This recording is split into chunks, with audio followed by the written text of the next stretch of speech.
Distributions from your TSP before age 59 and a half are typically subject to an early withdrawal tax, but the IRS tax code sometimes provide exceptions to help individuals avoid certain taxes, and the Rule of 55 is one of those exceptions. In this video, we're going to cover 5 crucial points that you should know about the Rule of 55. That's coming up, so stay tuned.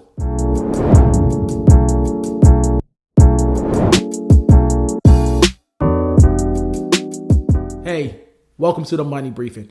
My name is Jarrell Harvey and I'm with Fedway Financial. On this channel, we cover topics related to personal finance, federal benefits, and retirement planning. So if you're new to our channel, please consider sharing and subscribing. Tax-deferred accounts, such as the Thrift Savings Plan, are designed to help individuals save money for their retirement years. Therefore, the IRS has established different rules and hurdles to deter people from withdrawing from these type of accounts prior to age 59 and a half. But many people, especially in the federal government, leave the workforce or retire before reaching that milestone age. For this reason, the Rule of 55 is an important provision to know and understand for many federal employees. So I'm going to use the 5 W's of who, what, when, where, and why to answer 5 critical aspects about the Rule of 55. So let's first begin with the who. To be eligible for the Rule of 55, you'll need to separate from federal service during or after the calendar year in which you turn age 55. It doesn't matter whether you retire, quit, or get laid off. You can qualify for the Rule of 55 as long as you leave in or after the year you turn 55. For special category employees such as law enforcement officers, firefighters, and air traffic controllers, they get a little extra leeway to qualify for the rule. For them, the rule applies in the calendar year in which they turn age 50, or they can be any age with 25 years of special category service. Now, let's cover the what. So what exactly does the Rule of 55 do? This rule allows individuals to leave federal employment to take early withdrawals from their TSP account without paying the typical 10% tax penalty. But it's important to note that your withdrawals are not completely tax-free. Like normal distributions from your traditional retirement accounts, you'll still have to pay income tax on your withdrawal. Only the 10% tax penalty is waived under the Rule of 55. Most distributions from your TSP will still be subject to a federal income tax withholding rate of 20%.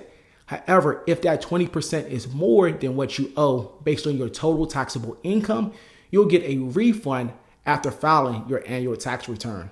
The third crucial W to know is when you can withdraw the money. If you're not a special category employee, you basically have a window between the ages of 55 and 59 and a half to take penalty-free withdrawals. One common misconception is that you can leave federal service before the calendar year you turn 55 and the rule will still apply to you. But that is not the case. For example, if you're turning 55 in 2024 and decide to leave the federal government on December 31st, 2023, you'll still owe an early withdrawal penalty on your TSP distributions. So unless you're a special category employee, you can't leave the federal government at 52 or 53, then avoid the early withdrawal penalty once you reach 55. On the other hand, if you decide to leave at your minimum retirement age between 55 and 57, then you're eligible to apply the Rule of 55. Another really important aspect is where you can withdraw the money from. The ability to avoid the early withdrawal penalty for those who qualify for the Rule of 55 only applies to money that you leave in the TSP. The Rule of 55 doesn't apply to individual retirement accounts, so money that you transfer to an IRA will be subject to the 10% early withdrawal penalty. It's also important to know that you can only take penalty-free withdrawals from the company plan that you were enrolled in at the time of separation. So if you have retirement plans from previous employers, early withdrawals from those accounts would also be subject to the tax penalty. However, after you reach 59 and a half, distributions from your IRA and other retirement accounts would be penalty-free. If you want to maximize the amount of money you can withdraw without penalties, you should take advantage of rollover options to move as much money as you can into your TSP before separating from service. Any money in your TSP account when you leave the federal government will qualify for the Rule of 55. And lastly, let's discuss why this is important. The Rule of 55 makes it easier to withdraw funds from your TSP if you leave federal service before age 59 and a half.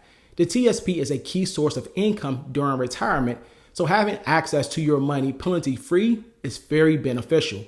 Another great thing is that you can keep withdrawing from your TSP even if you get another part-time or full-time job later. But just remember, you can only take penalty-free withdrawals from money that remains in your TSP. As a word of caution, taking earlier distributions could possibly deplete your TSP sooner. However, on the flip side, earlier withdrawals could possibly help those with high account balances when RMDs start to kick in. Therefore, you'll want to have a withdrawal plan that applies to your unique needs and goals. If you received any value from this video, please click the like button. You can also subscribe to our channel to get more content like this.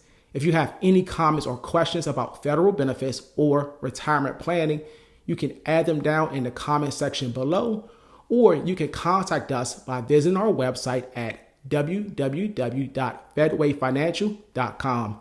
Thank you for watching, and we'll see you on the next Money Briefing.